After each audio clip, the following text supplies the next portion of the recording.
bienvenue dans cette nouvelle vidéo concernant mon BTS Tourisme.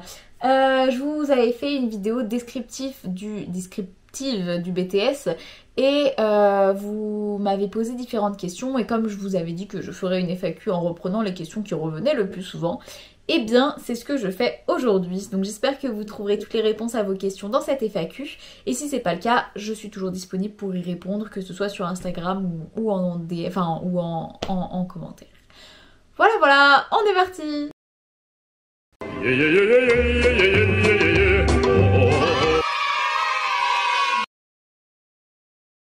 Alors la première question que vous m'avez posée, c'est est-ce qu'il y a vraiment beaucoup d'événementiels dans le BTS Tourisme? Une question que je comprends tout à fait parce que c'est pas l'image qu'on a du BTS.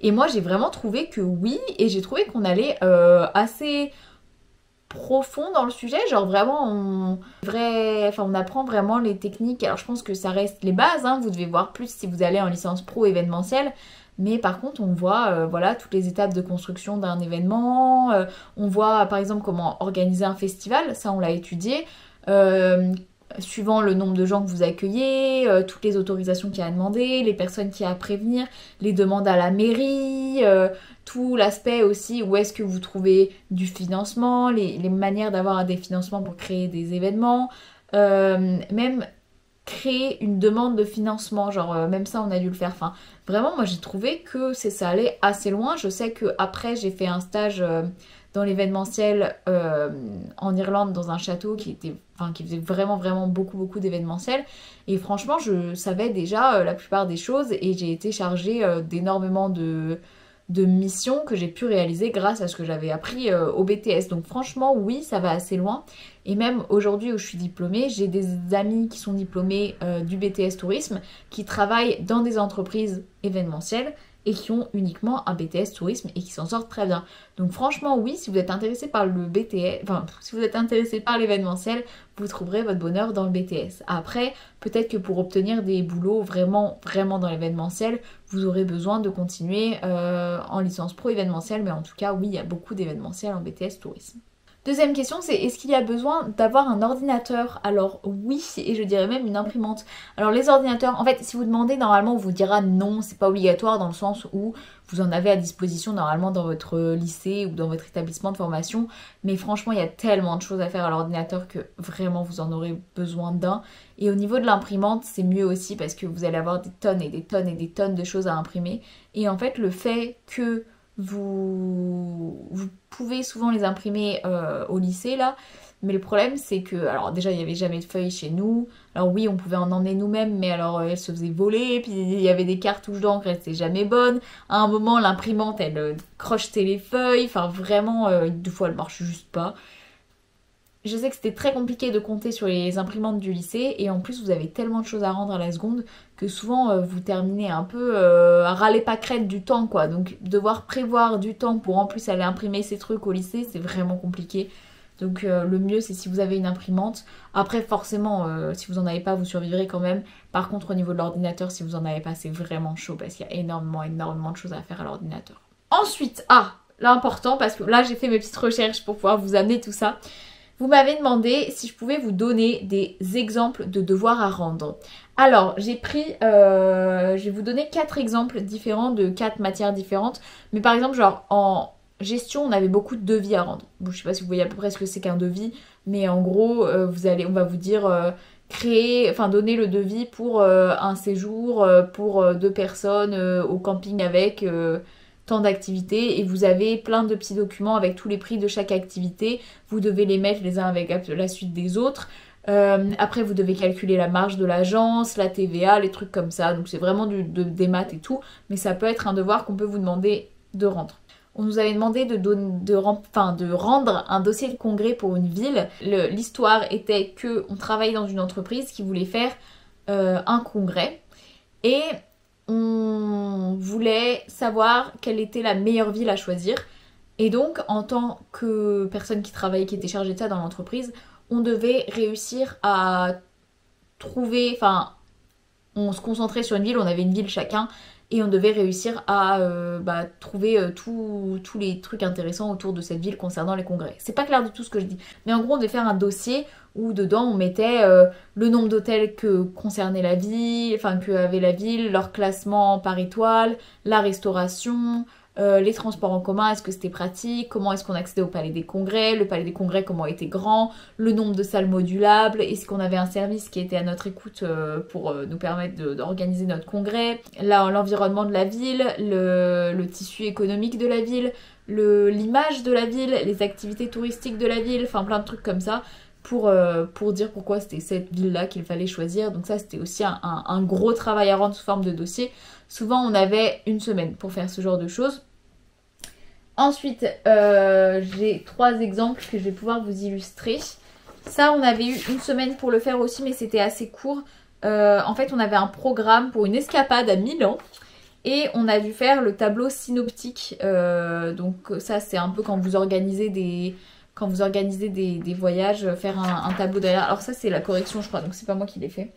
Mais en gros, vous devez mettre... Je sais pas trop si on verra... Mais en fait, vous avez un tableau où vous devez mettre la date, le petit déjeuner, matinée, déjeuner, après-midi, dîner, soirée, hébergement, régime hôtelier. Et vous mettez dans chaque case, genre jour 1, vous mettez où est-ce qu'est pris le petit déjeuner, qu'est-ce que vous faites dans la matinée, qu'est-ce que c'est une sorte de programme, mais fait différemment et surtout un peu avec les horaires, les endroits où vous allez être, les trucs comme ça pour vous y retrouver. Enfin, bon bref, c'est un exemple de choses qu'on peut vous demander. Aussi, des fois, on avait des petits trucs à rendre pour le lendemain. Par exemple, on était le service clientèle d'une agence de voyage. On recevait un client qui se plaignait de son séjour et il fallait qu'on lui réponde. Et donc, il fallait qu'on écrive le mail en y mettant les formes et tout pour répondre à une complainte. Ça aussi, c'est des choses qu'on peut vous demander de faire. Ça, c'était en tourisme et territoire. On a dû faire un dossier sur les pouilles. Et donc, dans ce dossier, on a dû mettre... Bon, bah, vous voyez, il est beau, hein. Ah oui, parce que des fois, ils vous demandent de relier les trucs. C'était passion, hein. Courir chez le relieur au dernier moment. Et vous voyez, là, par exemple, c'est tout à imprimer en couleur et tout, merveilleusement beau. Donc là, on devait mettre, genre, l'histoire des pouilles. Et en fait, il faut que ce soit un document touristique. C'est-à-dire que dans l'idée, c'était quelque chose qu'on devait pouvoir mettre dans une agence de voyage pour que les gens aient envie de le feuilleter, de découvrir ce qu'il y a dedans. Ah oui, d'ailleurs, on avait dû faire un truc aussi, genre agencer notre agence de voyage selon comment on aimerait le faire. Et c'était noté, c'est-à-dire qu'on était passé un par un. Ils avaient foutu des meubles dans une salle et... Enfin, c'est faux. C'est nous qui avions ramené les meubles du lycée dans notre salle qui était en haut d'un escalier énorme pour réagencer une agence de voyage. Donc on avait dû créer plein de petits, vous savez, des genre l'affiche avec les horaires. On avait dû imprimer des fausses brochures. On avait dû faire plein de trucs aux couleurs de notre agence de voyage pour vraiment faire en sorte que notre salle ressemble à une agence de voyage et l'agencer, genre mettre les bureaux aux bons endroits, le téléphone au bon endroit, avoir des tables rondes pour faciliter l'écoute, enfin vraiment des trucs comme ça. C'est vraiment, par contre, ce que j'avais adoré tout le long, c'est que c'est très très très pratique, quoi. C'est vraiment des choses qui sont appliquées à la vraie vie. Et donc ça, c'était quelque chose qu'on pouvait statistiquement mettre dans notre agence de voyage et donc les gens devaient avoir envie de le lire, donc il fallait qu'on fasse quelque chose de très épuré, avec toutes les informations importantes sur les pouilles, mais quand même pas trop long, quoi. Donc j'ai fait une rubrique à savoir, une rubrique sur les incontournables, illustré avec des photos libres de droit, bien entendu. Enfin voilà, c'est le genre de travaux qui peuvent vous être demandés. Et je vais terminer par ce truc qui m'a demandé 3 ans. Voyage, vous savez quand vous partez en voyage, vous savez peut-être pas parce que moi je savais pas avant, mais quand vous partez en voyage de groupe, en séjour organisé, on va vous donner en fait et que vous le prenez via une agence, vous allez avoir un carnet de voyage, donc c'est une petite pochette comme ça, avec tout ce qu'il y a dedans. Normalement dans un carnet de voyage, vous avez en gros les vouchers pour avoir vos prestations qui ont été réservées. C'est ce que vous échangez avec le prestataire qui prouve que vous avez bien réservé la visite.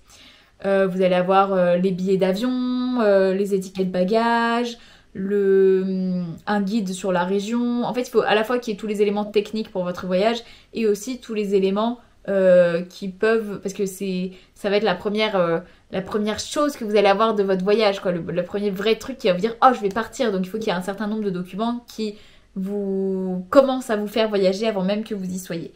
Donc il faut que votre carnet de voyage il soit beau et tout machin, et on avait dû faire entièrement notre carnet de voyage.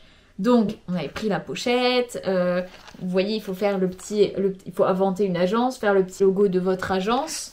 Donc, j'avais fait des petites étiquettes bagages comme ça. Ah, mais c'est du DIY hein, avec le logo de mon agence. Vraiment, vous vous retrouvez à faire du DIY. Et en vrai, c'est fun, mais vous avez tellement de choses à faire à la seconde que je dois vous avouer que vous... Comment vous dire ça ? Vous prenez un peu moins de plaisir à faire tout ce que vous avez à faire parce que vous faites que bosser, vous faites que ça. Et vraiment, prendre du temps pour faire des petites étiquettes bagages, vous savez plus où trouver le temps quoi. Après, je vous avoue que c'est assez fun. Mais voilà, vous devez faire tous les vouchers. Donc vous devez aussi imprimer les billets d'avion. Il faut réserver sur le site les billets d'avion. Il faut imprimer les billets d'avion, mettre des consignes, les consignes concernant l'aéroport. C'est un peu pour vous donner une idée de la quantité de travail que ça peut vous demander. Hein. Moi, c'était un autotour, donc c'est-à-dire qu'ils allaient eux-mêmes à chaque hébergement. Ah oui, il y a aussi tous les trucs, les petits papiers de santé. Après, vous avez du coup des vouchers pour chaque nuit. Vous devez faire un papier différent pour chaque nuit. Et après, comme je vous l'ai dit, alors ça doit être tous les vouchers. Après, comme je vous l'ai dit, donc vous avez aussi un... Ah oui, et le tout, bien sûr, à la couleur de votre agence imaginaire. Vous avez aussi tout ce qui est papier touristique, on va dire, moins important. Par exemple, là aussi, ça c'est important. C'est les coordonnées utiles pour survivre. Mais dites-vous, tout ça, c'est moi qui ai fait sur le Canva, quoi. Les coordonnées des hôtels. Bon, je vais pas tout vous montrer, mais le petit itinéraire. Il faut faire un programme, un petit guide pratique, pareil, que vous devez faire vous-même et inventer vous-même. Inventer un programme d'autotour, le rendre esthétiquement beau. Et même, voilà, faire une petite fiche. Ah oui, la petite fiche destination. C'est une petite feuille avec toutes les informations, des choses pratiques à savoir. Ça, c'est encore tout un travail en soi. Hein, parce que du coup, moi, il partait en Irlande. Et donc ça, tout ça, c'est moi qui l'ai fait. Mais du coup, toutes les recherches, c'est aussi à vous de les faire. Toutes les recherches pour dire le nombre de gens, la superficie. Il faut mettre des petits repères historiques sur l'Irlande. Les plus et les moins, la gastronomie, enfin voilà. Et tout ça, c'est aussi des recherches à faire. Et vous avez bien sûr à mettre en forme et tout, correctement, un questionnaire de satisfaction pour la fin du séjour. Et tout ça, ça doit être rendu dans votre petit carnet de voyage. Et vous avez quelques semaines pour faire tout ça, sachant que ça tombe tout en même temps. Je ne me plains absolument pas, j'ai adoré faire tout ça, vraiment le carnet de voyage, je me suis éclatée à le faire et j'ai vraiment surkiffé, mais c'est pour vous permettre de vous rendre compte un peu de la quantité de travail que peut vous demander un devoir à rendre et aussi pour vous donner une idée de ce qu'on peut vous demander, parce que moi je sais que personnellement avant de me lancer dans un BTS tourisme, j'aurais su que j'allais devoir faire des choses comme ça, j'aurais été ravie. Non franchement ça c'est super fun, donc voilà, enfin moi perso c'est ce que j'adore. Mais au moins ça vous donne un exemple concret quoi. Les certifications qu'on peut passer, alors ça dépend vraiment de votre lycée ou de votre lieu de formation. Vous allez, enfin moi personnellement j'ai pu passer Voltaire. Le projet Voltaire c'est une certification qui certifie de votre niveau d'orthographe en français. Honnêtement, soi-disant que c'est vachement recherché par les entreprises, moi je trouve que c'est un peu mal fait. Après je suis pas experte hein. Mais en gros vous êtes sur un ordinateur et vous devez mettre... genre quand il y avait une faute, il faut appuyer sur la faute. Vous avez des phrases qui s'affichent, vous appuyez sur les fautes quand il y en a. Sinon vous dites il n'y a pas de faute et soi-disant que vous apprenez comme ça. Je ne sais pas si c'est vrai. Et le jour de l'examen, en gros, vous avez plein de phrases et il faut que vous cochiez quand il y a des fautes ou pas. Bref, toujours est-il que je l'ai eu. Je l'ai eu avec un bon score en plus. Hein. Sachez que je sais parler français. Vous en rendez peut-être pas compte, mais je sais parler français. Et j'ai aussi pu passer ma certification. Alors là, j'ai pu le passer à mon lycée parce que mon lycée était centre de passage de certification de anglais, d'IELTS. J'ai pu passer l'IELTS. Mais en tout cas, les certifications de langue, c'est si... Enfin, dans tous les cas, vous pouvez les passer de vous-même, mais il faudra vous rendre dans un lieu qui les fait passer.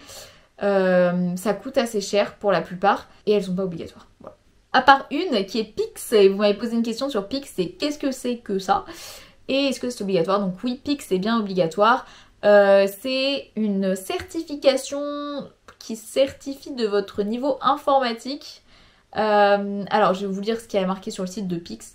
Ça évalue 16 compétences numériques dans 5 domaines d'activité différents, information et données, communication et collaboration, création de contenu, protection et sécurité, environnement numérique. En fait, vous devez faire des entraînements sur la plateforme Pix, sur votre temps libre bien entendu. Temps libre que vous n'avez pas. Donc vous entraînez et le jour de l'examen vous êtes sur votre ordinateur. Mais en fait ça s'adapte, l'examen s'adapte à votre niveau qu'il a décelé pendant votre entraînement. Donc si vous entraînez beaucoup, logiquement vous allez plus loin, donc vous avez plus de chances d'avoir un bon score Pix. Mais en soi, tout le monde s'en fiche un peu d'avoir un bon score Pix, enfin personnellement. À part si vous voulez travailler dans l'informatique, mais voilà. Je pense que c'est surtout fait pour que le gouvernement puisse voir le niveau des jeunes sur Pix. Parce que c'est obligatoire dans tous les BTS, je crois. Enfin, sur l'informatique, quoi. Bref, le jour de l'examen, vous avez vraiment une convoque et tout. Vous êtes sur un ordinateur du lycée. Vous pouvez même pas sortir la souris d'un certain cadre. Enfin, bon, bref. Vous passez les différents trucs. En fait, c'est vraiment exemple de choses que vous pouvez avoir à faire. Télécharger un fichier sur Excel et classer, où vous aurez un tableau qui est préfet et vous devez classer les noms par ordre alphabétique, par exemple. Et ça vous déverrouille un truc sur Pix. Voilà. C'est un exemple bête, mais c'est ce genre de choses. Et la dernière question, c'est comment trouve-t-on les stages? Honnêtement, vous envoyez votre CV au plus de monde possible et vous espérez que ça marche. Sinon, souvent les lycées ont une base de données de stage avec tout. Enfin, nous, on nous demandait, une fois qu'on avait fait notre stage, de rentrer toutes les coordonnées, comment ça s'était passé. Enfin, pas tellement comment ça s'était passé, mais genre les missions qu'on avait dû effectuer et ce genre de choses. Et même notre propre adresse pour qu'on puisse nous poser des questions. Après, c'est vrai que notre base de données, elle n'était pas très remplie, donc moi, je ne l'ai jamais utilisée. Mais voilà, souvent, vous avez une base de données quand même qui est fournie par votre établissement de formation. Voilà, j'espère que j'aurai répondu à toutes vos questions et j'espère surtout, j'ai passé beaucoup de temps sur les exemples de travaux mais c'est vraiment ce que j'aurais bien aimé voir et au moment où j'ai vu vos questions j'étais en mode mais oui c'est logique que ça intéresse Viviane, montre ce que t'as fait. Donc voilà, j'espère que tout ça vous aura intéressé, j'espère que vous aurez trouvé des réponses et puis si vous avez d'autres questions comme j'ai dit n'hésitez pas à me les poser, vraiment il n'y a aucun problème, je me ferai un plaisir d'y répondre. Voilà, écoutez, à très vite, gros bisous.